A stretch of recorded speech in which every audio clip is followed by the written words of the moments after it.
De braços abertos quero te receber. Filho, eu estava esperando você. Pra mim você é tudo que eu sonhei um dia. Eu te amo. De braços abertos quero te receber.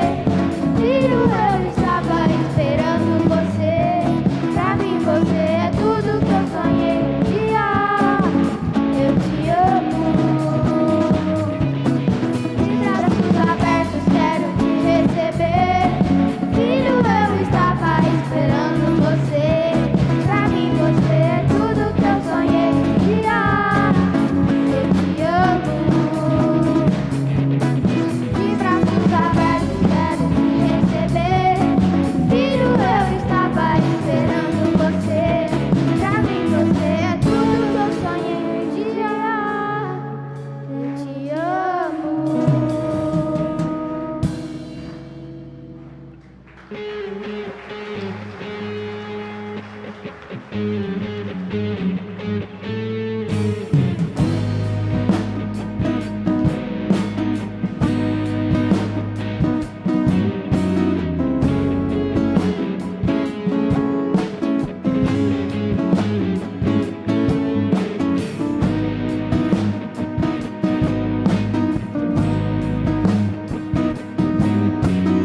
Olha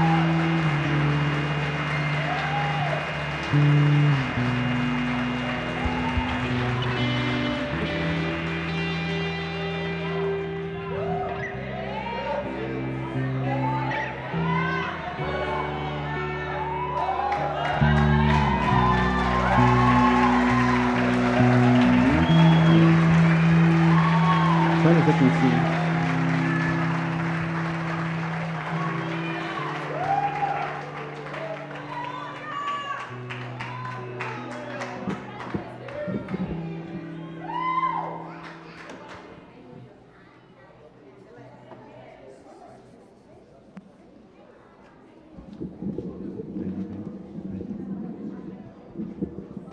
Você permanece em pé por mais um instante. Nós vamos orar por as crianças. Oi, não precisa ficar com vergonha, não. Pode ir para lá, pode ir para lá. Pode ir mais para lá, pode ir. Pode ir. Você é grande.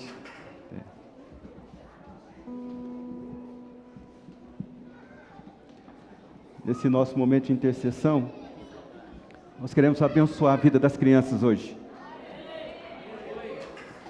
Pode juntar mais, cabe todo mundo. Pode ir na frente, pode juntar. Talvez você não vê quantas crianças nós atendemos no culto de domingo à noite, porque ela tem um espaço delas. Oi, moço, que bom te ver aqui. Vamos orar então? Senhor, obrigado por nos abençoar nessa noite, com a presença dos nossos filhos, nossas crianças. Nós oramos sobre elas hoje, abençoando essa geração.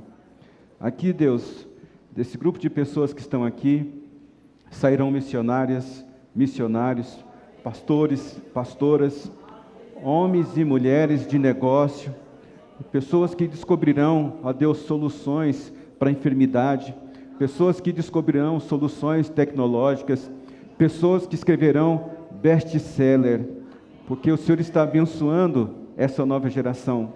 O Senhor está, ó Deus, autorizando essa nova geração a ir muito mais além do que nós fomos, do que nós chegamos até aqui. Hoje, como igreja, nós abençoamos a vida dessas crianças, os nossos filhos, ó Pai, porque eles serão aqueles que levarão o Evangelho até os confins da terra. Eles serão aqueles que em Teu nome expulsarão demônios, que em Teu nome irão curar, que em Teu nome irá ocupar esferas de autoridade da nossa sociedade, Pai. Hoje, nós abençoamos a vida dessas crianças, para que elas cresçam em saúde, para que elas cresçam em sabedoria, e para que haja uma porção cada vez maior, ó Deus, do Seu Santo Espírito sobre a vida dela. Senhor, nós acreditamos, nós estamos vivendo aquele tempo em que o coração dos filhos se voltaria ao coração dos pais, e o coração dos pais ao coração dos filhos. Por isso, nessa noite, enquanto nos reunimos como igreja, nós abençoamos a vida dessas crianças. Se o Senhor fizer isso, o Senhor também estará abençoando a nossa vida, a nossa nação, a nossa cidade. Nós oramos nessa noite, no nome poderoso de Jesus. Amém, amém. Antes de você se sentar, cumprimente a pessoa que está do seu lado. Digam boa noite, que bom ter a sua presença aqui. Pode descer, obrigado por você subir até aqui.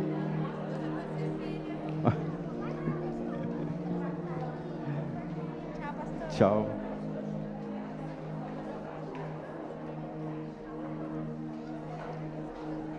Tchau. Oi.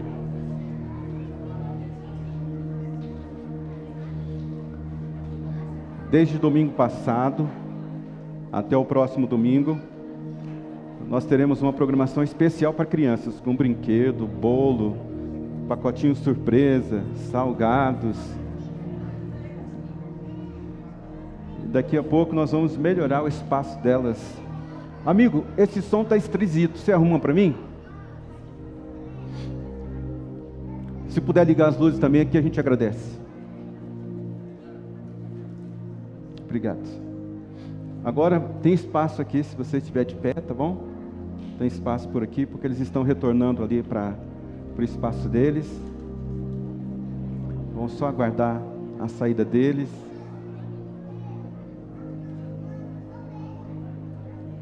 Tem espaço aqui.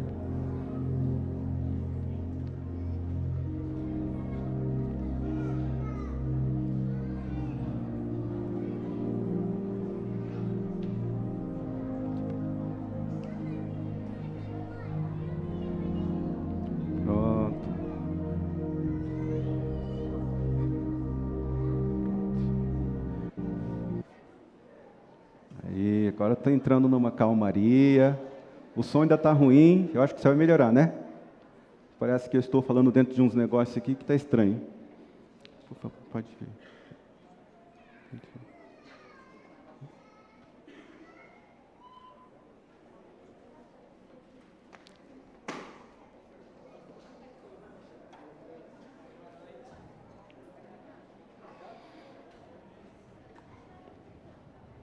Deixa eu te ajudar. Tá ligado? O som já vai chegar lá já. Pronto, pode falar. Oi, boa noite. Eu sou o João Vitor, eu sou lá do Plug Team e vou fazer os dízimos e ofertas. Quem trouxe sua Bíblia, pode abrir em Provérbios, capítulo 3, versículo 9.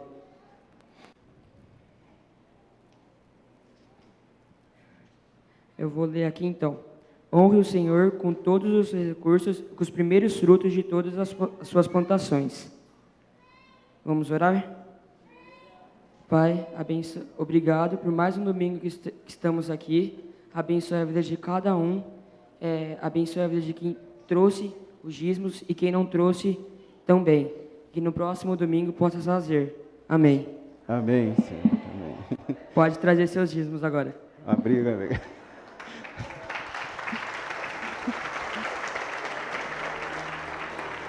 Você pode sair do seu lugar, vir entregar o seu dízimo, a sua oferta.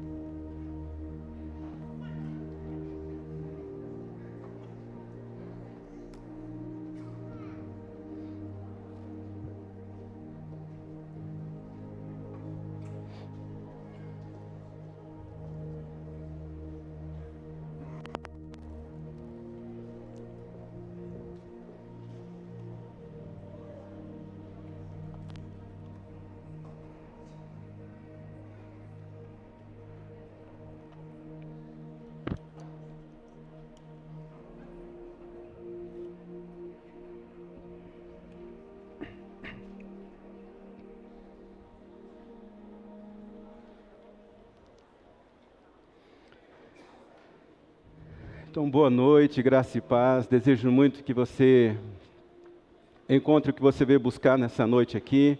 Que você encontre Jesus, sua santa palavra. Expressar minha alegria por você que está nos acompanhando na transmissão deste culto, na sua casa. Se você puder compartilhar a transmissão deste culto, você pode estar abençoando a vida de alguém só por você compartilhar esse link. Quero trazer algumas rápidas comunicações. Primeiro dizer de como nossa igreja ela funciona, né? Nós privilegiamos as faixas etárias. Então, o que você viu aqui hoje é parte dos nossos ministérios que funcionam desde o Ministério Infantil, desde o berçário. Nós temos o Plug Kids, que é essa faixa de berçário até um pouquinho mais adiante. Depois nós temos o Plug Team. O Plug Team é essa equipe que ministrou o louvor aqui nessa noite. Depois nós temos também os adolescentes, o Ultra, que também funcionam no domingo à noite, no mesmo horário da nossa celebração. Eles estão lá hoje no espaço deles. E também temos, evidentemente, espaço para os adultos, para as pessoas mais maduras. Então, nós fazemos um esforço muito grande.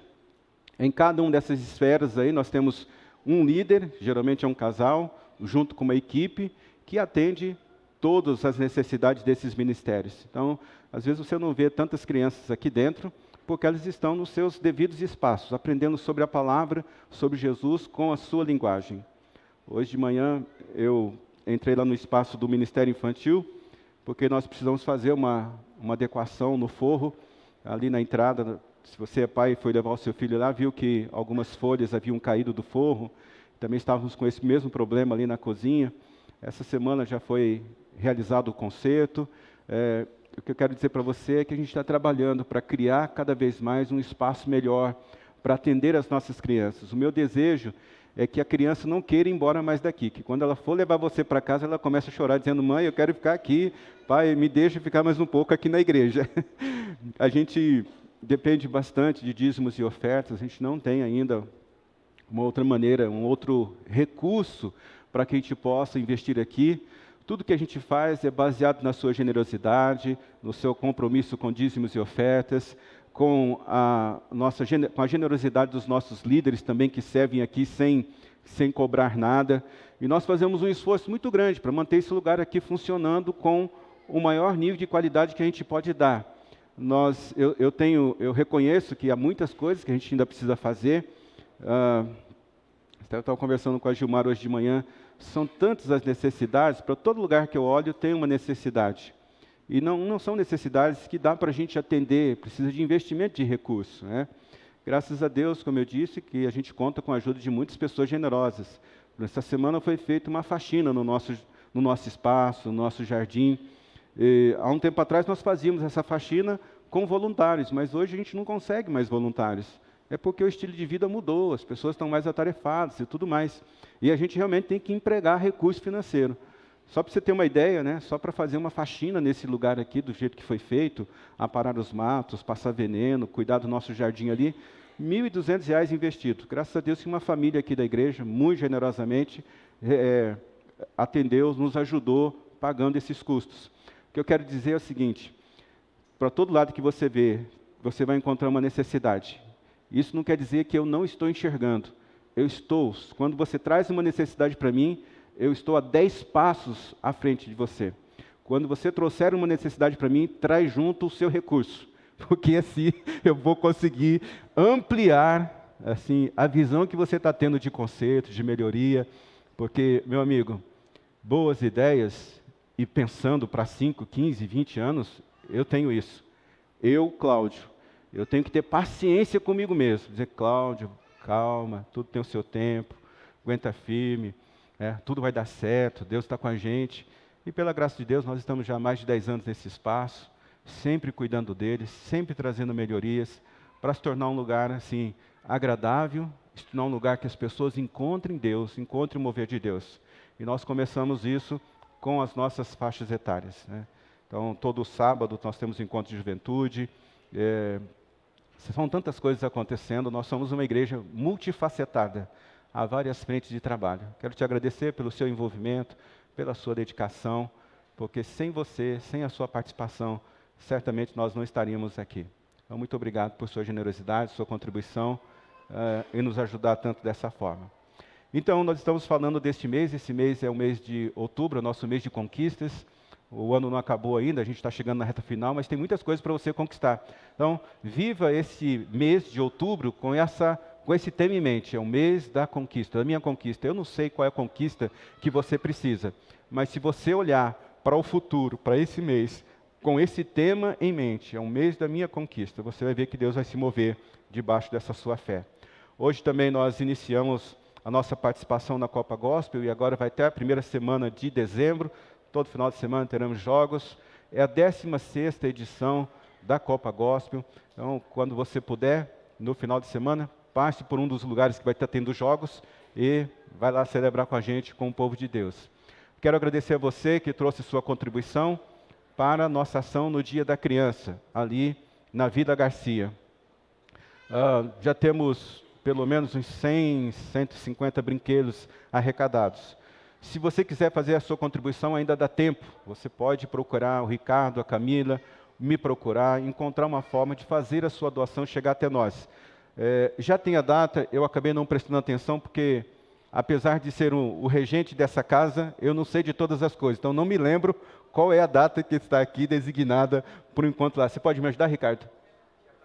Dia 14. Eu nem sei quando é isso da semana, é um sábado às 10 horas. Então, sábado, né, dia 14, essa semana agora, nós estaremos lá na Vila Garcia às 10 da manhã, fazendo a entrega desses brinquedos. Se você quiser estar conosco lá, é só encostar lá em nos ajudar a abençoar a vida das crianças da Vila Garcia.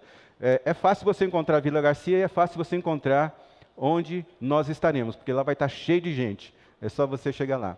Também prepare o seu coração, faça sua inscrição para você participar dessa conferência que nós teremos com a nossa juventude.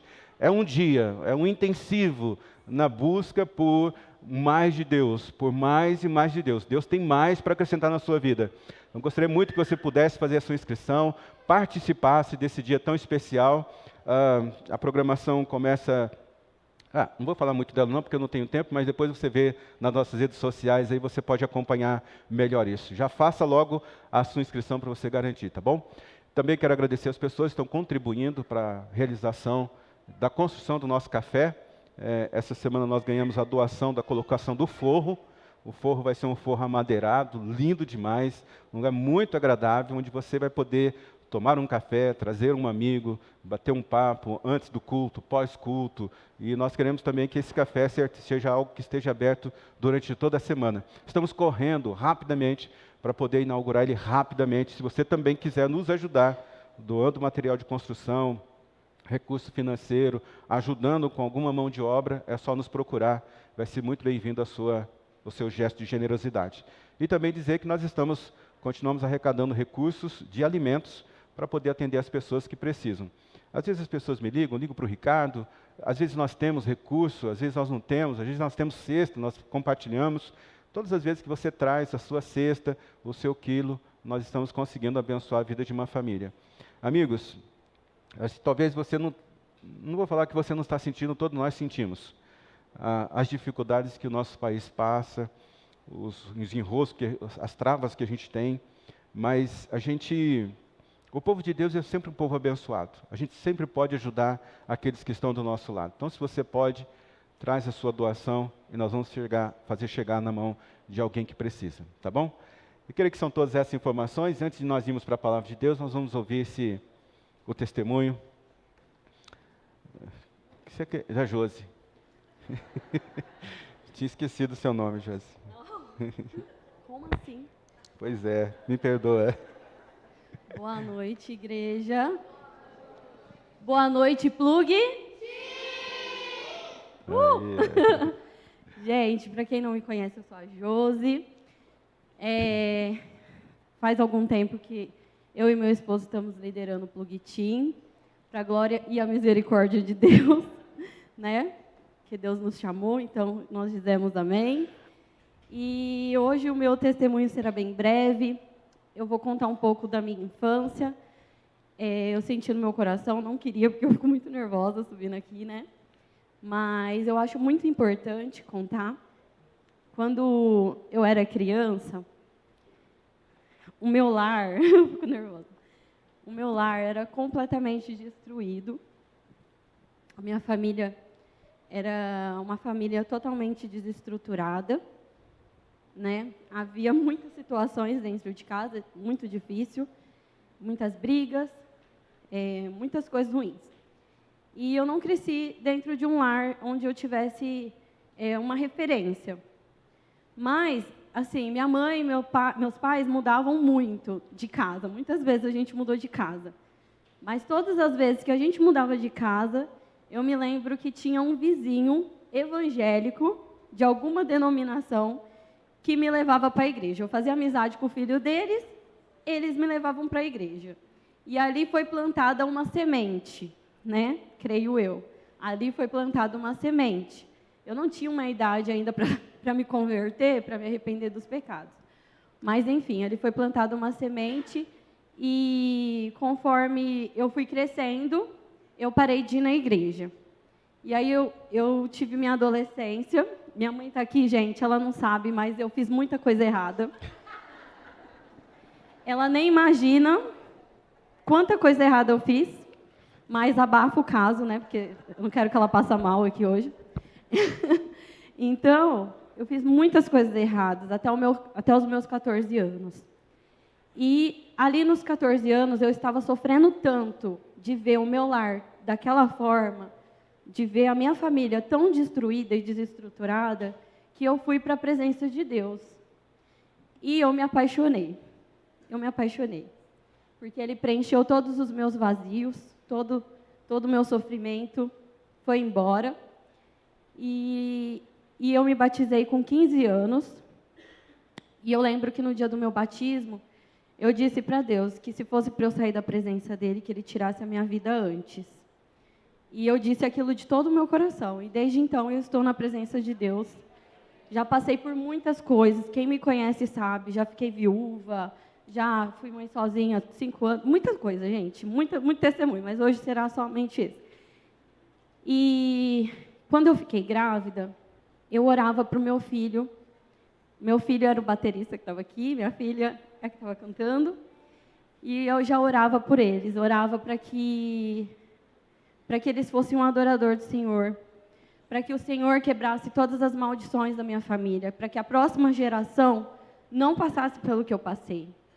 Então, aqui estamos, para a glória de Deus, a minha família, hoje, minha mãe é convertida, meu irmão está voltando para a presença de Deus, minha irmã também, estão todos aqui hoje. Para a glória de Deus, eu tenho visto o agir de Deus dentro do meu lar. Então, eu quero dizer para você a importância de trazer os seus filhos. Aqui hoje eles cantaram, isso é só uma parte do que os seus filhos podem fazer para Deus. Não é só cantar, né? Eles podem ser, que nem o pastor falou, grandes pregadores. Eles são, eu posso dizer, que eles são a resposta dessa geração. Esse lugar é o futuro deles, é o futuro dos nossos filhos. Então, invista tempo com os seus filhos, lendo a Bíblia, orando com eles, na sua simplicidade, naquilo que você sabe mesmo, sabe? Traga seus filhos, seus sobrinhos, seus vizinhos para a casa de Deus. Plante uma semente. Faça a diferença, assim como já fizeram na minha vida. Amém?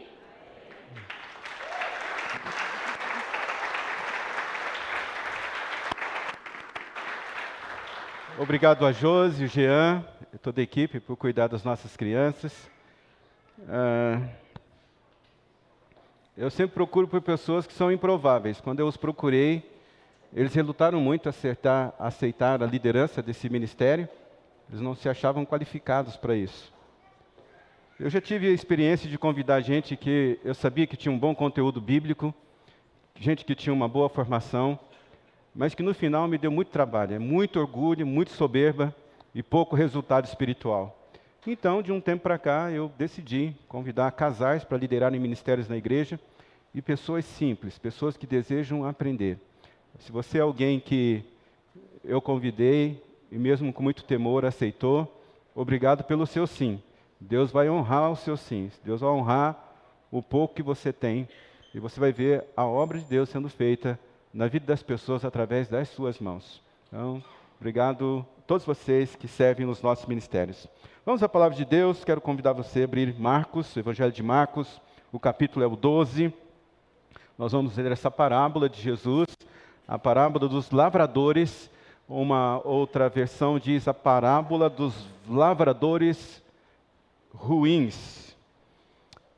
Marcos capítulo 12, versos de 1 a 12.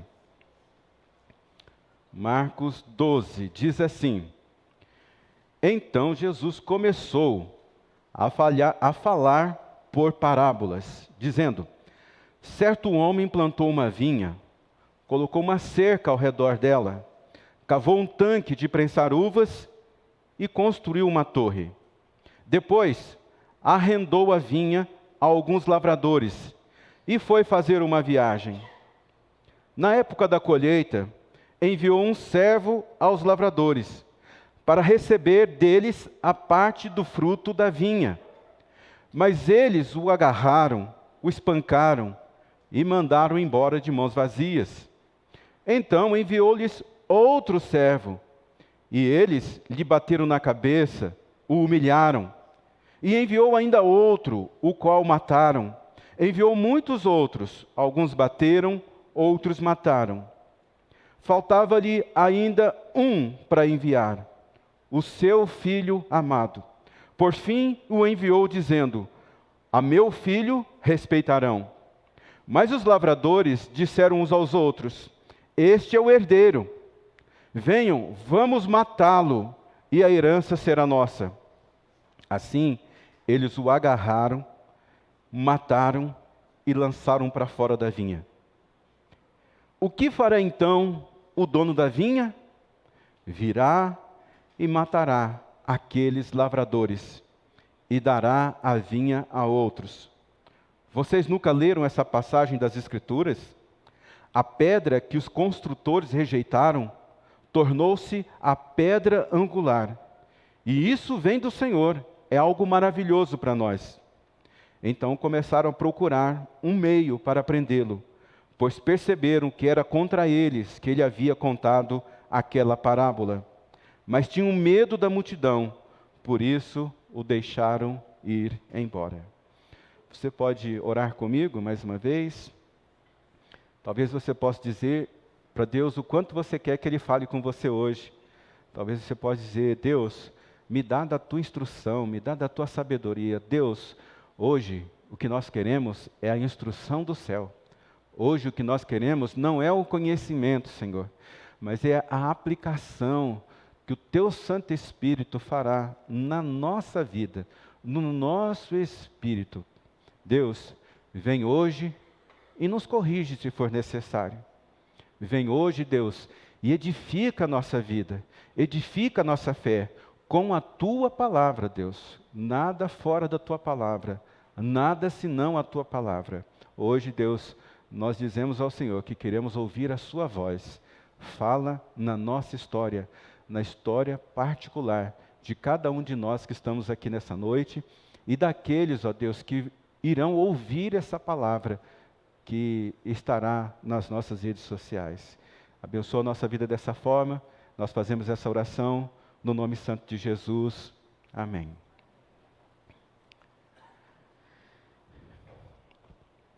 Essa conversa que Jesus tem aqui com os fariseus, com os doutores da lei, com os judeus, aconteceu poucos dias antes dele morrer. Essa é uma parábola muito forte que Jesus compartilha com os seus discípulos. E essa parábola, foi a partir dessa parábola, se você traçar uma história do tempo na vida de Jesus, você vai perceber que foi essa parábola que chancelou no coração dos opositores de Jesus que eles deveriam matar Jesus. Quando Jesus compartilhou essa parábola com eles, praticamente 2 dias depois, Jesus estava sendo entregue ali no jardim, e no dia seguinte, Jesus estava sendo crucificado. Foi quando Jesus pronunciou essa parábola que os judeus, os fariseus, os saduceus, eles decidiram que não poderiam mais engolir esse homem Jesus. Eles disseram: ou nós matamos esse homem, ou as palavras deste homem vai nos matar. Essa história, ela é contada não somente aqui no Evangelho de Marcos. O Evangelho de Marcos, no ponto de vista teológico, ele é chamado de o proto-evangelho. O que significa isso? Significa que todos os outros evangelhos, você vai encontrar muita porção nos outros evangelhos que estão dentro do Evangelho de Marcos. Então, no ambiente teológico, tem-se o entendimento de que, provavelmente, o Evangelho de Marcos tenha sido o primeiro a ser escrito. E depois, os outros discípulos, os outros evangelhos, foram escritos, mas também inspirados a partir desse escrito de Marcos. De maneira que, essa parábola que Jesus conta, então você vai ver em 2 outros evangelhos. E em todos eles, termina com essa máxima: assim, daquele dia em diante, pactuaram em tirar a vida de Jesus. Mateus 21 vai dizer que os príncipes dos sacerdotes e os fariseus, ouvindo estas palavras, entenderam que falava deles e, pretendendo prendê-lo, receavam o povo porque tinham medo por ser profeta. Isto é, eles tinham medo de prender Jesus porque eles acreditavam que Jesus ele era um profeta. Hoje, quando nós lemos essa parábola, ela está muito distante de nós, mais de 2000 anos, 2020 anos. É muito difícil a gente entender o que significam essas palavras. Mas para os judeus, mas para os fariseus, essa parábola não continha mensagem subliminar. Em alguns momentos, Jesus contava parábola. O que é uma parábola? Parábola é uma história que Jesus contou e ela tem um fundo, uma vez moral, outra vez espiritual. Algumas parábolas que Jesus contou, ele trazia mensagens, mas elas não eram muito claras. Mas essa parábola que Jesus contou aqui, a parábola dos lavradores maus, ela não tinha mensagem subliminar. Ela tinha um endereço certo. Quando os judeus começaram a ouvir Jesus contando acerca dessas parábolas, eles tinham certeza que Jesus estava falando deles. E é por isso que despertou tanto ódio, tanta raiva. A partir dessa parábola, aqueles que amavam Jesus passaram a amar mais Jesus. Mas aqueles que odiavam a Jesus passaram a odiar ainda mais Jesus. E nessa parábola dos lavradores maus, nós podemos tirar alguns princípios que são muito importantes para a nossa vida hoje. Eu gostaria muito que você pudesse sair daqui hoje deixando essa palavra chegar ao seu coração. Então, quando nós olhamos para esse texto, o que nós aprendemos? A primeira coisa que a gente aprende aqui é que somos os ramos da videira verdadeira. O texto diz que Jesus contou essa parábola dizendo que certo homem plantou uma vinha. Quando os fariseus, os doutores da lei, ouvem Jesus dizendo que Deus havia plantado uma vinha, que nessa história o Senhor, o dono, havia plantado uma vinha, eles sabiam que Jesus estava falando de Israel. Israel é a vinha de Deus. Oséias vai falar que Israel é a vinha de Deus. Isaías vai falar que Israel é a vinha de Deus. Na verdade, Isaías descreve a nação de Israel como uma vinha cultivada exclusivamente por Deus. Isaías capítulo 5, versículo 7 vai dizer: porque a vinha do Senhor dos Exércitos é a casa de Israel. Quando você lê, por exemplo, os salmos de Asaf, o Salmo 80, verso 8 e 9, Asaf olha para a história de Israel e diz assim: trouxestes uma videira do Egito, expulsaste as nações e a plantastes, dispusestes o terreno, ela deitou profundas raízes e encheu a terra. Então Asaf está olhando para a história de Israel e diz assim: Israel é uma vinha que Deus tirou do Egito, trouxe para a terra prometida, limpou a terra prometida, porque você sabe que quando o povo de Israel chegou ali na terra prometida, havia os ferezeus, os ezeus, os cananeus, a terra dos cananeus. Deus limpou aquela terra e colocou o seu povo, o povo de Israel, a vinha de Deus, ali naquela terra. E naquela terra o povo de Deus cresceu, o povo de Deus prosperou. Deus pegou a vinha, que é Israel, e plantou nesse território. Jeremias, lá no capítulo 2, versículo 21, Deus está dizendo para Jeremias, Deus diz assim: eu mesmo te plantei, ó vide excelente. Eu mesmo te plantei, ó vinha boa, vinha excelente. Da semente mais pura. Qual é a semente pura que Deus está falando? Da semente de Abraão. Você se lembra que Deus havia feito uma promessa para Abraão, que da vida dele, ele iria criar uma grande nação. Ele teria muitos filhos. Então, quando Deus diz: Israel, eu mesmo plantei você, e te plantei de uma boa semente. Mas Deus puxa a orelha deles dizendo assim: como te tornastes para mim uma planta degenerada, uma vide brava, porque tem a vinha boa e tem aquela vinha que é ruim, a vinha brava. Lá em Isaías capítulo 27, versículo 2, Deus diz assim: naquele dia dirá o Senhor: cantai a vinha deliciosa, eu sou o Senhor, e eu a vigio cada momento, e a regarei, para que ninguém lhe faça dano, de dia e de noite eu cuidarei dela. Deus falando através de Isaías, dizendo assim: Israel, você é minha vinha, eu vou cuidar de você, eu vou regar você, dia e noite eu vou cuidar de você. Então, quando Jesus está falando ali com os fariseus, Jesus está falando mais ou menos 700 anos depois que Isaías falou. E Jesus, ele não está reinterpretando, mas ele está dizendo para aquele povo que eles se tornaram uma vinha brava. Quando Jesus diz que o Senhor plantou uma certa vinha, naquela hora os fariseus, eles fizeram uma conexão. Eles disseram: nós somos Israel, Deus nos plantou. Irmãos, eu e você, nós somos a vinha de Israel. Nós somos plantados por Deus. Essa é uma concepção que você precisa ter. Você é a vinha de Deus. Deus plantou, Deus rega, Deus cuida. Você é uma vinha plantada por Deus. Se você não fosse uma vinha plantada por Deus, Deus não estaria fazendo coisas incríveis na sua vida. Deus não daria para você o acesso ao coração dele. Deus não daria para você acesso à instrução dele. Quando nós chegamos aqui no Novo Testamento, a vinha de Deus no Novo Testamento, ela não é composta por uma nação. Ela não é composta por um território, como Deus diz: olha, eu tirei essa vinha do Egito, eu limpei a terra e plantei você aqui. No Novo Testamento, essa concepção de que a vinha é um território ou é um povo, não existe.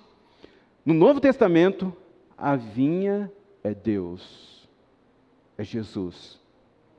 Jesus diz: eu sou a videira verdadeira. Meu pai é o agricultor. Eu sou a videira e vós os ramos. Quem permanece em mim e eu nele, esse dá muito fruto, porque sem mim nada podeis fazer. Nós precisamos tomar esse cuidado, de entender que nós somos um ramo da vinha. Agora, se Deus, e esse texto deixa muito bem claro aqui, né? João capítulo 15, versículo 6 a 8, dizendo assim: se alguém não permanecer em mim, será lançado fora, e semelhança do ramo se secará, e o apanharão, e o lançarão no fogo, e o queimarão. Se permanecerdes em mim, e as minhas palavras permanecerem em vós, pedireis o que quiserdes, e vos será feito. Nisto é glorificado meu Pai, em que deis muito fruto, assim vos tornareis meus discípulos. Nós somos o ramo da videira verdadeira. Todos nós estamos conectados na videira chamada Jesus.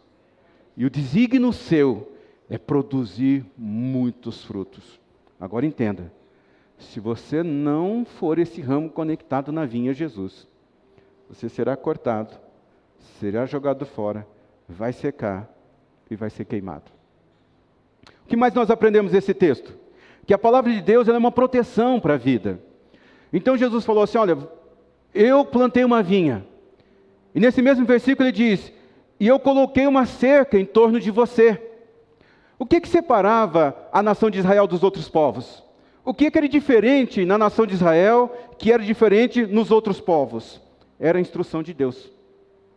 A instrução de Deus, os princípios de Deus, a lei de Deus, a palavra de Deus, era o que fazia diferença entre a nação de Israel e as outras nações.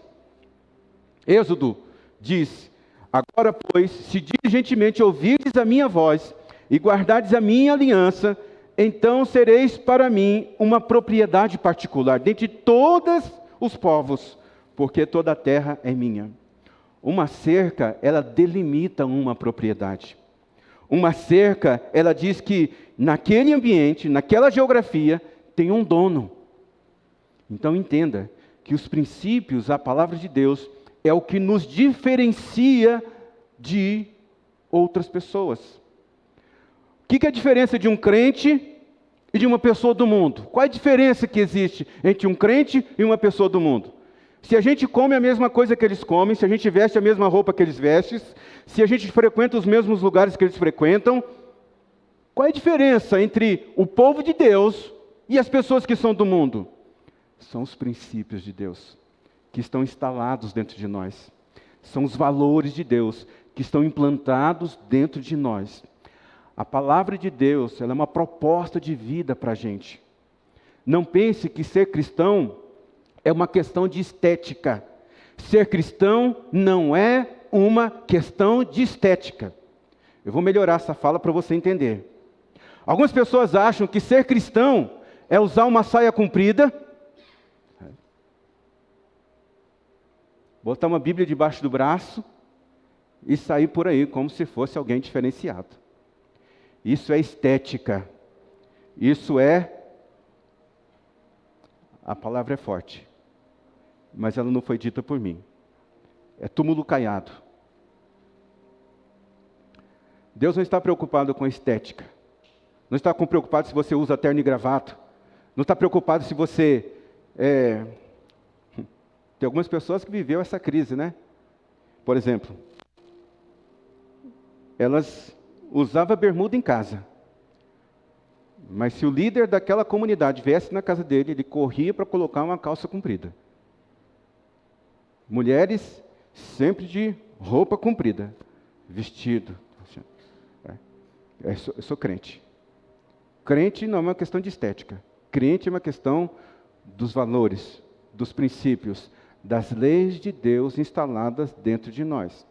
Então, o que nos diferencia do mundo não é a nossa vestimenta, não é a nossa estética. É a palavra de Deus que está implantada em nós. É como nós reagimos ao mundo. Se você é uma pessoa estourada, por exemplo, nervosa, uma pessoa que não sabe usar bem as palavras com gentileza, você aceita Jesus, e o que você começa a fazer?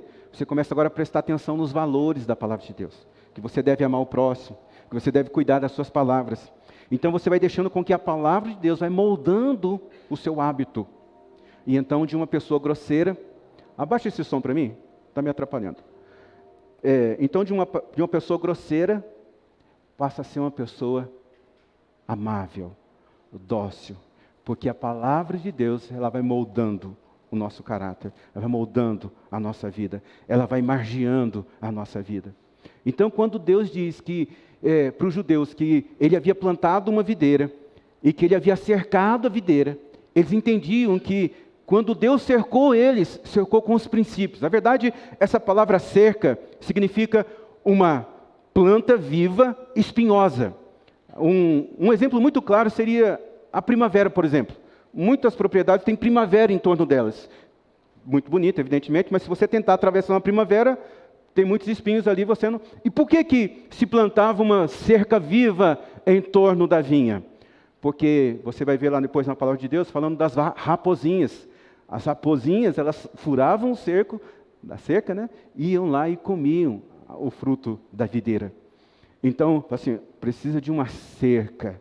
A palavra de Deus é aquilo que cerca a nossa vida. A palavra de Deus é aquilo que nos torna diferente das pessoas do mundo. A palavra de Deus, ela funciona para a gente assim como um guia de vida. Veja, irmãos, você não é uma pessoa perfeita. Você nunca vai ser uma pessoa perfeita.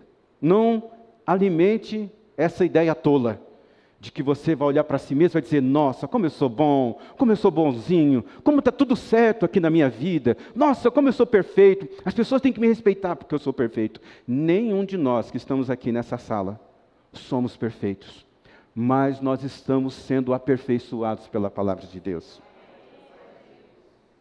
Nós éramos ruins, hoje nós estamos nos tornando uma pessoa segundo o coração de Deus. Nós éramos uma pessoa longe de Deus, agora nós estamos nos tornando uma pessoa próxima de Deus. Eu não sei quanto tempo de vida você tem, cristã, quando você nasceu de novo. Mas a gente tem um raciocínio muito... Eu não vou conseguir desenvolver todo ele agora, porque eu precisaria de muito tempo para poder falar sobre isso. Mas é assim, amigos. Se você tem Jesus na sua vida, você já não é mais um pecador. Você não é mais um pecador. O pecado nos afasta de Deus. O pecado nos faz separação de Deus. Mas quando nós recebemos Jesus como Senhor e Salvador das nossas vidas, nós nos tornamos amigos de Deus por causa de Jesus. Então, se você é alguém convertida, batizada, você já não é mais um pecador. Você é alguém que está sendo aperfeiçoado por essa cerca chamada a palavra de Deus todos os dias. Como eu disse, você não é perfeito, mas muita coisa você já mudou. Então, você tem uma ideia? O que fazia diferença, né, da palavra de Deus para o povo de Israel? Israel foi a primeira nação a ser uma nação monoteísta. O que significa isso? Que todas as nações que estavam em torno de Israel, elas eram politeístas, quer dizer, elas acreditavam em vários deuses. Mas essa ideia de um Deus único, soberano, o único Deus que deveria ser adorado, foi implantado nessa vinha chamada Israel. Por exemplo, Israel foi a primeira nação a viver a monogamia. O que é isso? Um homem só podia ter uma mulher, porque nas outras nações podiam ter várias outras mulheres. Israel foi a primeira nação a tratar criança com respeito, porque as outras nações, quando o dono de uma fazenda, de um sítio, de uma chácara, de uma criação de gado, entendia que as coisas não tinham ido bem, o que ele fazia? Ele escolhia o seu filho lá e matava, sacrificava aquele menino, para que o Deus dele pudesse vir e abençoar a sua plantação. Muitas filhas morreram. Israel foi a primeira nação a valorizar as mulheres. Porque se um dia um pai acordasse lá e acordasse de mau humor, e entendesse que o Deus dele não estava satisfeito com a vida dele, pegava a filha dele virgem e sacrificava, para que ele pudesse se sentir bem com o Deus dele. O que diferenciava Israel das outras nações era a palavra de Deus. O que diferencia a nossa vida de outras nações é a instrução de Deus para a nossa vida. É por isso que 1 Pedro vai dizer: vós sois geração eleita, sacerdócio real, nação santa, povo de propriedade exclusiva de Deus, cujo propósito é proclamar as grandezas daquele que vos chamou das trevas para a sua maravilhosa luz. Outro princípio que nós aprendemos aqui, que o cumprimento da lei, ela gera satisfação e alegria. Aqui no versículo 1 diz que, além de Deus plantar essa vinha, além de Deus colocar uma cerca em torno dessa vinha, o Senhor cavou um lagar, um tanque de prensar uva. Agora, quando o judeu ouvia isso, ele começava a estufar o peito. Nós somos a nação eleita. Deus nos cercou com seus princípios. E Deus cavou para a gente um lagar, um lugar de prensar uva. O que isso significa, gente? Isso significa que aquele lugar, a lei do Senhor, a palavra do Senhor, os princípios do Senhor, é desse lugar que você vai tirar toda a satisfação da sua vida. Toda alegria e toda a satisfação que você pode tirar nesse mundo, você vai tirar da palavra de Deus. Por respeitar os princípios da palavra de Deus. Vinho na Bíblia é sinônimo de alegria, é sinônimo de satisfação. Por exemplo, se você tiver um casamento conforme as Escrituras, meu amigo, você vai tirar muita satisfação desse casamento. Você vai tirar muita alegria desse casamento. Se você tiver um trabalho conforme a ética da palavra de Deus, você vai tirar muita satisfação desse trabalho, muita alegria desse trabalho. Se você tiver amizades conforme a Bíblia orienta a gente, você vai ter amigos por longa data e você vai tirar muita alegria e satisfação dessas amizades. Por quê? Porque as suas amizades é conforme as Escrituras. É o Salmo de número 1. Pelo contrário, tem prazer na lei do Senhor e nela medita dia e noite. E ele será como uma árvore plantada à margens do rio, que dá o seu fruto no tempo certo, suas folhas nunca murcham, e tudo o que faz prospera, tudo o que ele faz muito bem feito, e tira prazer e alegria daquilo. Você precisa encontrar esse lugar em Deus, de tirar satisfação, de respeitar, de viver os princípios dele. Irmãos, muitas pessoas não entregaram sua vida para Jesus ainda, porque elas dizem assim: eu tenho que aproveitar melhor a vida. O que você está esperando, meu amigo? Quanto mais cedo você se converte, mais alegria e satisfação você vai tirar da vida. Quanto mais rápido você entrega a sua vida para Jesus, mais alegria, contentamento e satisfação você vai encontrar. Nós tínhamos uma dificuldade, eu tinha uma dificuldade de batizar crianças. Porque no meu entendimento, ainda bem que a gente muda, nossa mente ela vai sendo renovada, eu tinha entendimento de que criança, tem lá os seus 8, 10 anos, nem sabe o que está fazendo. Uma decisão ao lado de Jesus, ser batizado, que negócio é esse? Que responsabilidade essa criança tem? E eu vivi com isso por muitos anos. Até que um dia eu vi a atitude de um adulto que foi batizado e vi a atitude de uma criança que havia sido batizada. Quando eu comparei os dois, falei assim: tem alguma coisa errada? A criança está mais na frente do que esse cara que é mais maduro e se converteu agora? Quanto mais cedo você respeita a palavra de Deus, quanto mais cedo você recebe Jesus, mais satisfação, alegria dessa vida você vai tirar. Porque o Senhor, além de nos plantar, além de nos cercar com seus princípios, Ele nos dá a alegria da gente tirar satisfação Uma outra palavra é gozo de respeitar os seus princípios, de respeitar a sua lei. Outra coisa que a gente aprende aqui, Deus nunca deixa você sem direção. Veja que o texto também diz aqui que construiu uma torre. O que é construir uma torre? Fala que o dono, ele plantou a vinha, ele cercou a vinha, ele criou um lugar de prensar uvas, um lagar, e ele construiu uma torre. Uma torre é uma edificação estreita, que lá em cima, soldados subiam, vigias subiam e ficavam olhando. As torres elas eram construídas para proteção de plantações, para proteção do gado, para proteção de uma cidade. Se construía, subia e ficava lá vendo se nenhum animal atacava, se não tinha nenhum inimigo chegando. E isso para a gente traz o entendimento de que naquela época, no povo de Israel, Deus nunca deixou a nação sem um profeta. Nunca deixou a nação sem um homem e sem uma mulher de Deus. Deus nunca vai deixar a gente sem instrução. Eu vou dizer para você, na nossa vida, existe uma torre de vigia. Aliás, o Salmos disse, de onde me virá o socorro? Meu socorro vem do Senhor que fez os céus e a terra. Ele diz, o meu Senhor, Ele não dorme, não dormita, não cochila. Isso quer dizer que Deus está o tempo todo atento na sua vida. Você vai tomar uma decisão errada se você quiser, se você não interpretar direito o não de Deus. É desse jeito que a gente erra. E muitos de nós erramos. Não foi poucas vezes que eu aconselhei meninas. A menina começou a namorar um camarada. O camarada logo no começo começou a se manifestar como um cara grosseiro, um cara violento.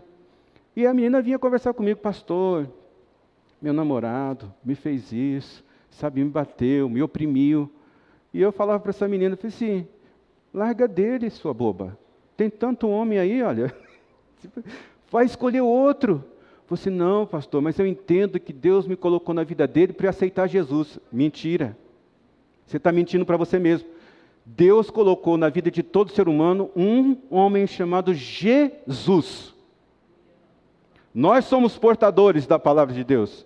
Nós somos portadores da boa nova. Mas, meu amigo, ninguém vai para o inferno. Ninguém vai para o inferno porque você vai ser essa coisa maravilhosa na vida dessa pessoa, não. É Jesus. É Jesus.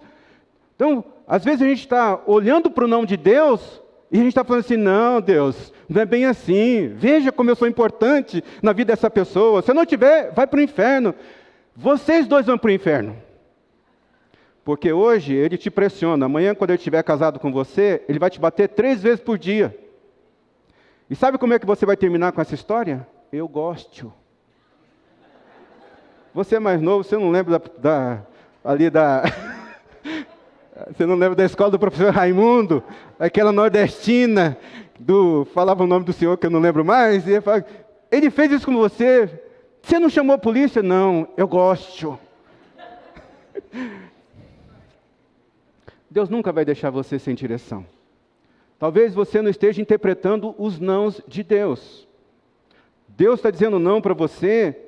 Deus está enviando um atalaia para você. Deus construiu uma torre, tem um atalaia lá em cima dizendo, não faça isso, não faça aquilo, vai por aquele caminho, vai por aquele outro. Mas você olha para aquela situação e diz, não. Eu vou tomar esse caminho errado. Não tem problema nenhum. Há uma torre na nossa vida, irmãos. Há um Deus que nunca nos deixa sem uma direção. Sabe, se você está errando, se você está tomando uma direção errada na sua vida, é porque você não está querendo enxergar o não de Deus na direção da sua vida. Porque você quer fazer alguma coisa, quando nós queremos fazer alguma coisa errada, irmãos, nós criamos uma apologia bíblica, nós inventamos um versículo. Né? Essa fala aqui é o 2º versículo do apóstolo Cláudio, lá no capítulo 1, versículo 23. A gente cria uma apologia, a gente cria um monte de versículo para dizer, olha aqui, a gente fica inventando desculpa gospel. Infelizmente é assim. Nós vamos criando desculpas pseudas santas para a gente permanecer no erro. Eu vou ficar com ele porque ele é alguém que precisa de Deus. E eu sou esse arauto na vida dele. Começamos a ter visagens de um futuro que não é Deus que está programando para a nossa vida. Somos nós que estamos direcionando o nosso olhar. Então lembre-se disso, Deus nunca falhou, Deus nunca vai falhar em dar uma direção para você. Apenas seja honesto consigo mesmo, de interpretar direito os nãos de Deus. Outra coisa que eu aprendo aqui, que a vida ela é uma atribuição que nos foi dada. Preste atenção, até aqui, os fariseus aceitaram a palavra que Jesus estava falando. Porque Jesus falou assim, olha, um fazendeiro, um senhor, plantou uma vinha. E ele disse, nós somos a vinha do Senhor. O Senhor nos plantou. Ele falou, ele colocou uma cerca. Ele falou assim, não, Deus colocou os princípios. Nós vivemos esses princípios. Depois falou assim, e ele cavou um tanque de prensar uvas. Ele disse, verdade, nós tiramos alegria e satisfação da palavra de Deus. Depois diz, e ele construiu uma torre de vigia. Sim, nós temos profetas aqui na nossa terra. Mas quando Jesus faz uma declaração, o coração deles começou a virar contra Jesus. Porque Jesus disse assim, depois ele arrendou a vinha a alguns lavradores. E foi fazer uma viagem. Aqui, a visão de mundo do judeu entrou em choque com a visão de Jesus. Porque na visão de mundo dos judeus, eles eram uma nação que ninguém, jamais, eles eram o dono de tudo. Eles não sentiam que Deus estava arrendando alguma coisa para eles. Eles eram uma vinha plantada, tinha uma cerca, tinha um lagar, tinha torre, eles eram os caras. Mas Jesus diz para eles, mas Deus arrendou isso para você. Irmãos, existe uma diferença entre arrendar e alugar. É parecido. Nós alugamos um lugar, 1 ano, 2 anos, 3 anos. Mas quando nós arrendamos um lugar, nós arrendamos isso por vários anos. É um contrato longo. Aluguel é um contrato de prazo pequeno. Um arrendamento é um contrato de prazo longo. E essa parábola é muito ofensiva para os discípulos e é muito ofensiva para muitos de nós. Porque para muitos de nós, a gente acha que a vida é nossa. A gente acha que, assim, você lutou, você conquistou, ninguém viu de onde você saiu, você chegou aqui nesse lugar, você conquistou nesse lugar porque você é inteligente, porque você se esforçou, porque você fez isso, porque você fez aquilo. É verdade, meu amigo, mas entenda que quem te deu a vida foi Jesus que te deu, foi Deus que te deu a vida.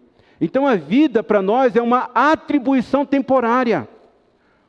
Deus, Ele arrendou a vida para você. Esse corpo bonito que você tem aí, esculpido, sarado, belo, cheiroso.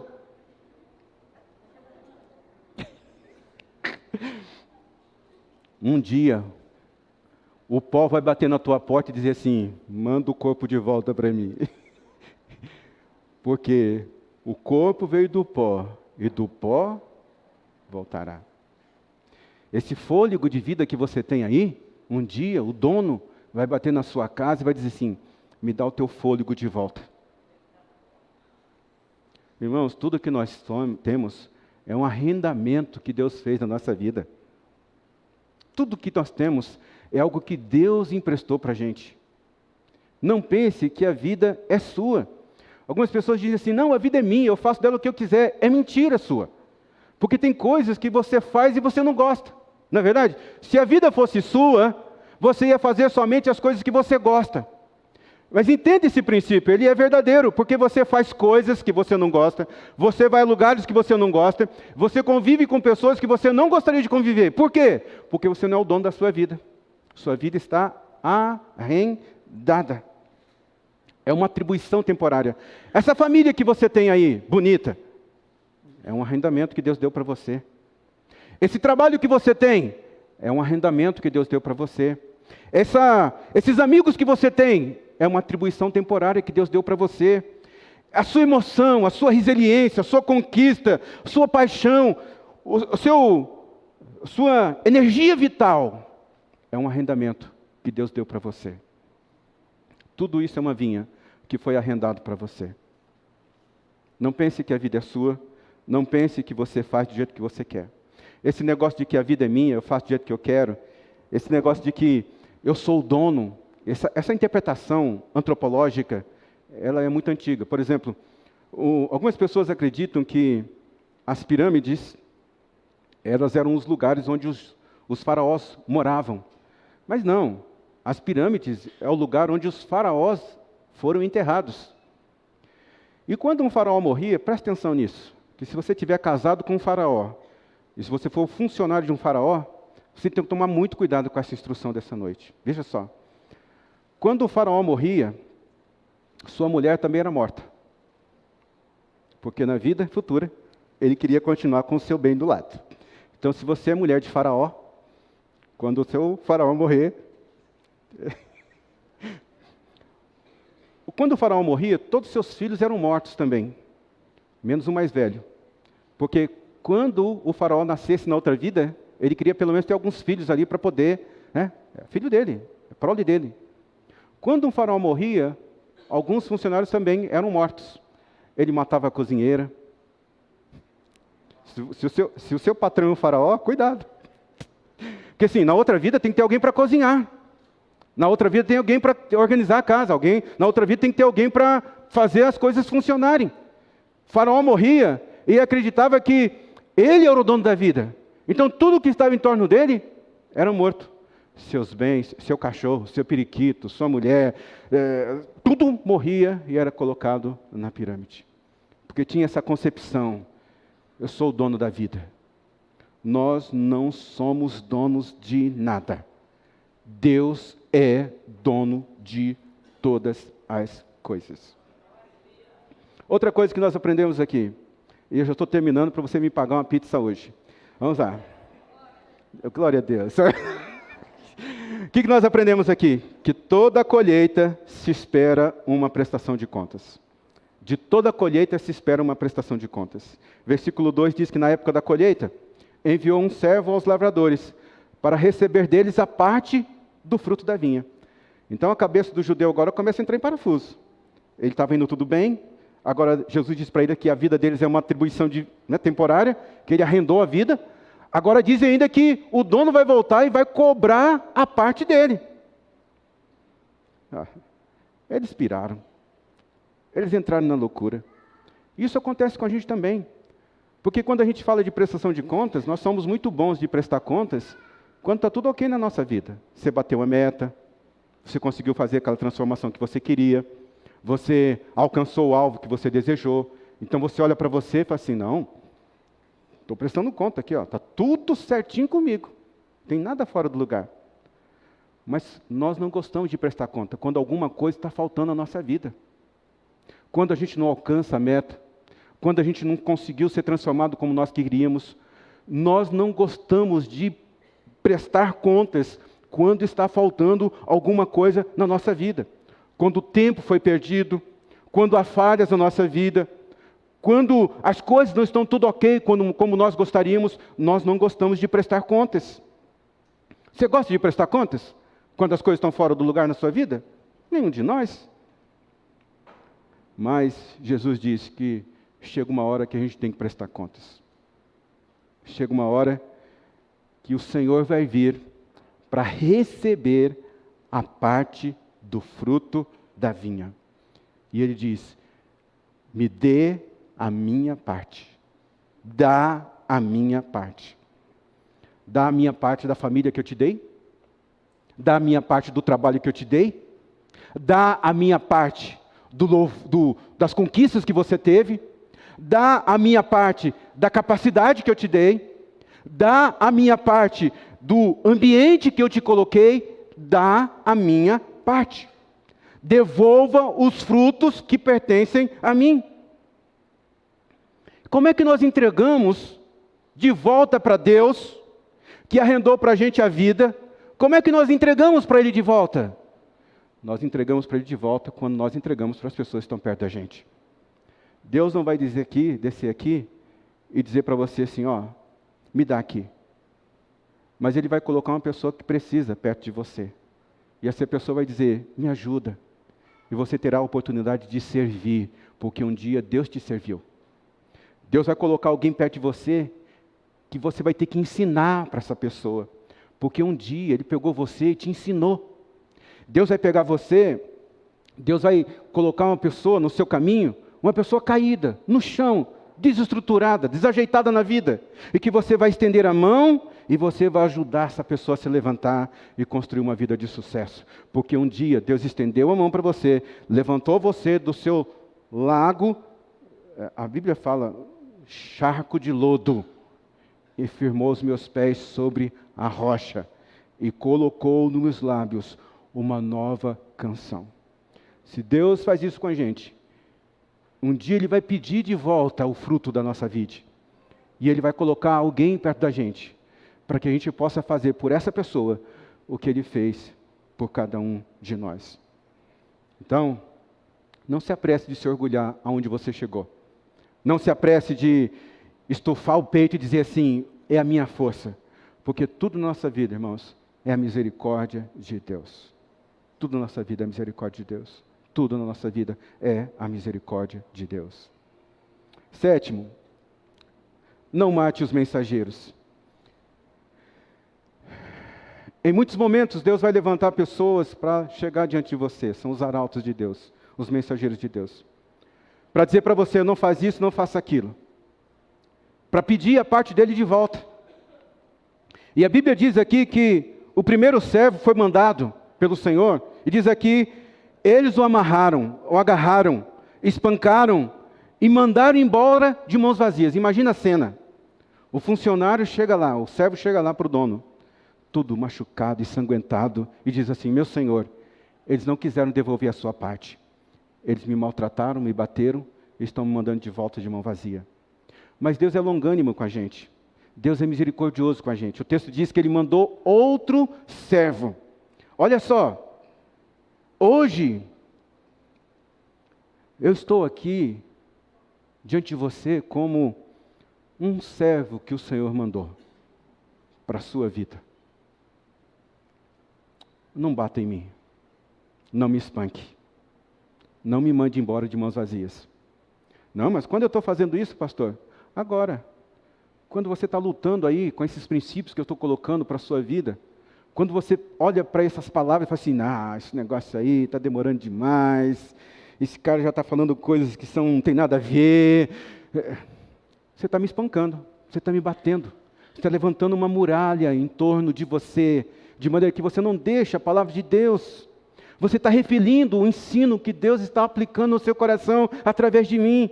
Você está definindo mentalmente o que você vai fazer com essa informação que Deus está te dando nessa noite através desse servo. Então, por favor, não me espanque, não me maltrate. O segundo servo diz que eles bateram na cabeça e o humilharam. A coisa mais humilhante para o judeu é bater na cabeça dele. Por isso que Jesus contou aquela parábola, né? Se alguém... Parábola não, ele reinterpretou a lei, ele ampliou a lei. Se alguém der na sua face, vira outro para bater também. Irmãos, esse negócio é um negócio tão difícil de fazer. Tão difícil de fazer. Bateu na cabeça. O outro diz que enviou ainda outro, o qual mataram, enviou muitos outros, e alguns bateram, a outros mataram. Não mate os mensageiros que Deus tem mandado para a sua vida. A sua vida é uma vinha que Deus plantou. Dê a parte de Deus. Dê o que pertence a Deus. Quando Deus disser para você, dê a minha parte, você precisa ouvir a voz de Deus e dar a parte que a Ele pertence. Devolva para Deus, através da vida das pessoas. Não maltrate, não mate, não mande de mãos vazias os mensageiros de Deus na sua vida. Oitavo, não ignore Jesus. A parábola diz, ainda faltava enviar seu filho amado. E por fim o enviou dizendo, a meu filho respeitarão. Mas a parábola continua dizendo, mas os lavradores disseram uns aos outros, este é o herdeiro. Venham, vamos matá-lo, e a herança será nossa. Assim o agarraram, o amarraram, o mataram e o lançaram para fora da vinha.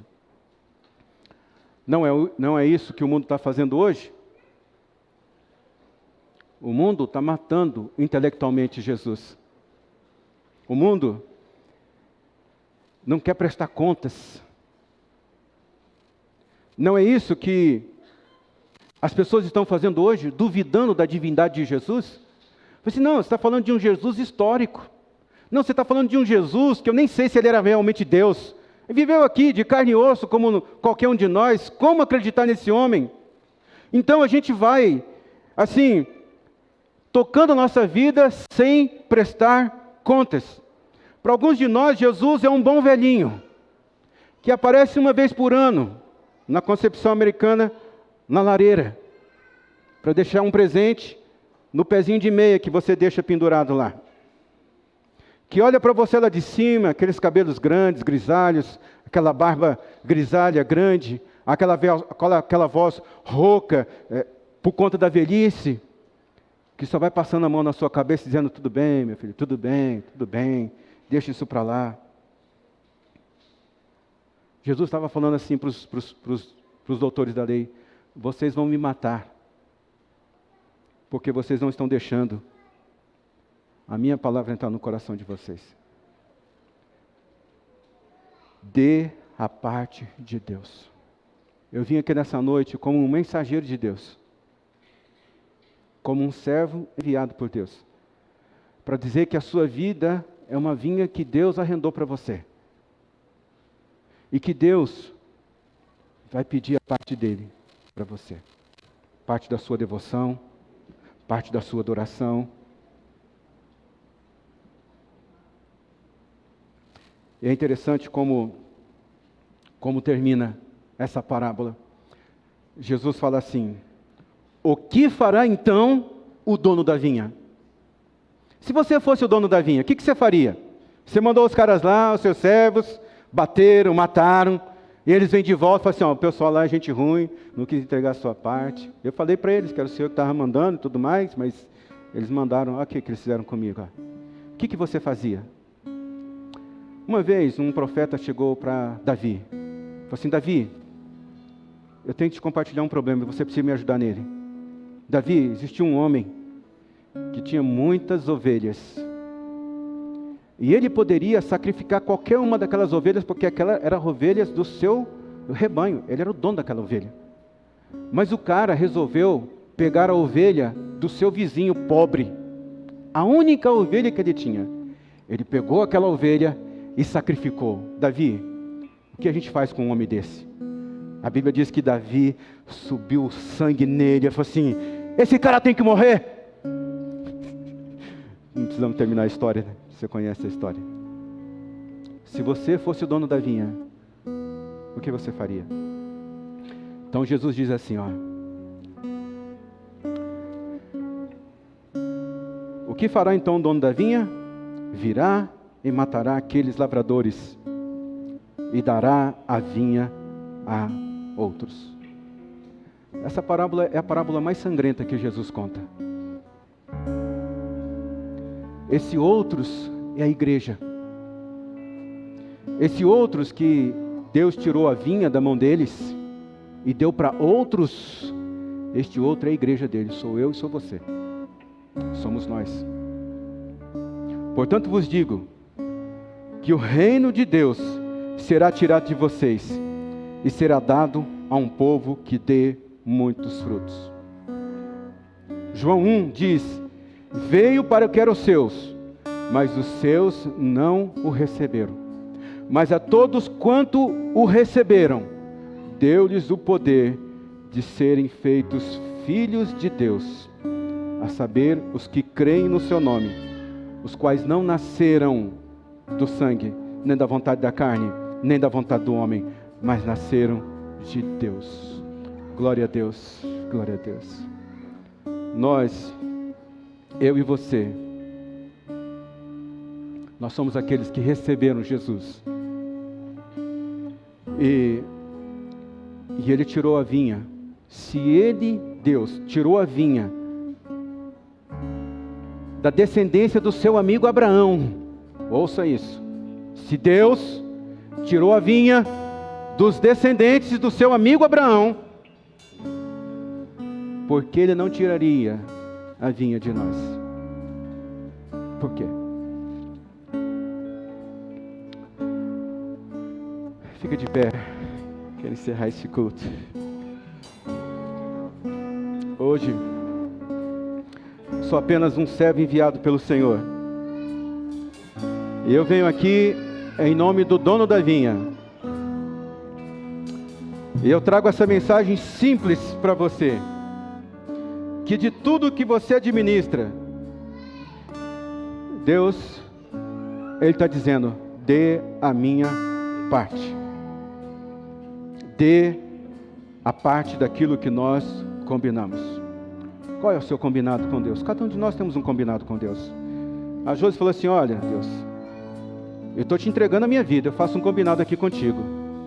Se for para eu te desviar dos teus caminhos, pode me levar embora. Esse é um combinado. Dê a glória de tudo que acontece na sua vida a Deus. Demonstre para Deus a sua gratidão. Dê para Deus a glória que lhe é devida.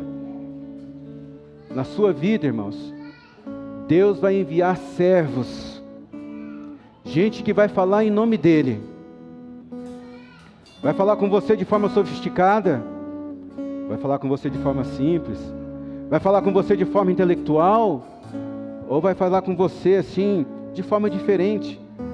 Mas sempre Ele vai dizer, dê a minha parte. Dê a minha parte. Hoje é um bom dia para você voltar para os caminhos de Deus. Hoje é um bom dia para você aceitar Jesus como Senhor e Salvador da sua vida. Porque você não é dono da sua vida. Um dia Deus vai pedir de volta. E é bom que você já tenha esse acordo com Ele. Qual é o acordo? Eu te entreguei a minha vida para ti, Senhor. Minha vida é sua. Hoje é um dia para você voltar para os caminhos de Deus. Irmãos, nós pertencemos a igrejas. E essa igreja aqui, nós batizamos muitas pessoas, graças a Deus por isso. Muitas pessoas nós batizamos. Mas também nós recebemos muita gente. Algumas que passam por aqui como se fosse um navio, com um casco cheio de falta de perdão, com um casco todo estourado. E aqui então eles são restaurados, limpos, ajeitados, e depois eles seguem o rumo do seu caminho. Nós recebemos muitas pessoas que passaram por vários ministérios, passaram por várias igrejas. Eu converso com pessoas às vezes que foram machucadas demais por lideranças. Eu sou pastor. Eu faço um esforço muito grande para não machucar as ovelhas. Eu escolho muito as palavras que eu vou dizer para elas. Às vezes eu engulo sapo. Às vezes eu maltrato a mim mesmo. Mas é um processo particular de refrear a minha língua. Eu acho que eu fui grosseiro uma vez com uma pessoa aqui. Ela veio falar para mim, pastor, eu estou indo embora dessa igreja. E eu já tinha ensaiado essa oração muitas vezes no meu coração, mas nunca tinha tido coragem de dizer ela. Um dia, uma pessoa veio dizer adeus para mim. E eu fiquei muito triste com aquilo. E então eu fiz uma oração que eu já tinha planejado há anos no meu coração. Eu orei falando o seguinte: Deus, essa pessoa está indo embora da igreja. De hoje em diante, eu retiro a minha cobertura de sobre ela. Ela está indo para ser cobertura de uma outra pessoa. Mas depois eu me arrependi tanto de ter feito essa oração. Porque a cobertura maior que nessa casa existe é do sumo pastor Jesus. Se você é alguém que passou por alguma igreja, por algum pastor, e ele na sua, machucou você, hoje como pastor, eu estou pedindo perdão para você. Se você foi machucado por algum líder eclesiástico, eu estou pedindo perdão para você em nome dele. Eu tenho autoridade de fazer isso porque também sou pastor. Se você conviveu num lar onde um pai não representou bem a figura do Pai, Deus para você, hoje como pai que eu sou também, eu peço perdão para você em nome dele. Mas em nome de Jesus, volte para os caminhos de Deus. Porque qualquer hora dessas, o Senhor vai mandar um servo sobre a sua vida e vai dizer: dê a minha parte. E você precisa estar em paz com isso. Entregue a sua vida a Jesus. Se reconcilie com Cristo e a sua igreja. E então produza muitos frutos. Muitos frutos. Nisso, diz o texto de João: vocês vão me glorificar quando vocês derem muitos frutos. Muitos frutos. Feche os seus olhos.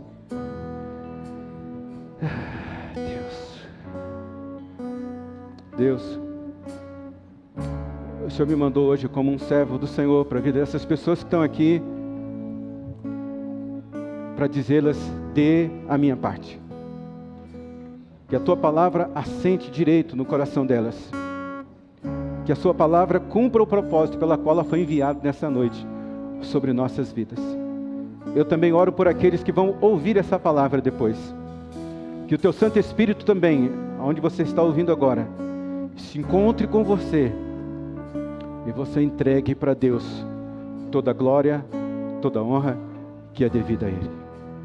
Eu abençoo a sua vida nessa noite. Eu oro em nome de Jesus. Amém. Irmãos, obrigado pela sua paciência. Vá em paz para casa.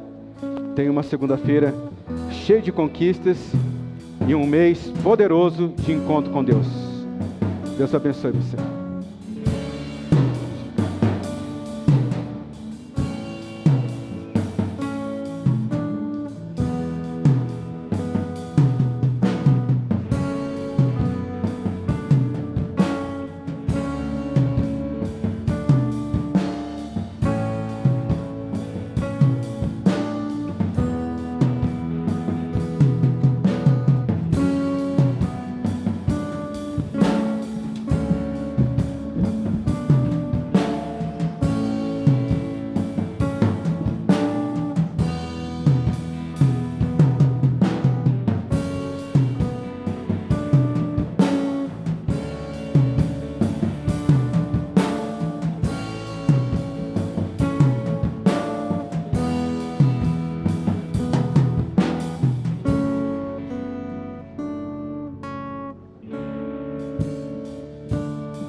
por diante, em teu lado e em ti. É contigo, é por ti, e de dia e de noite, tua entrada e saída, teu riso em teu choro. É contigo, é por ti, é contigo, é por ti, é contigo, é por ti, é contigo, é por ti, é contigo, é por ti.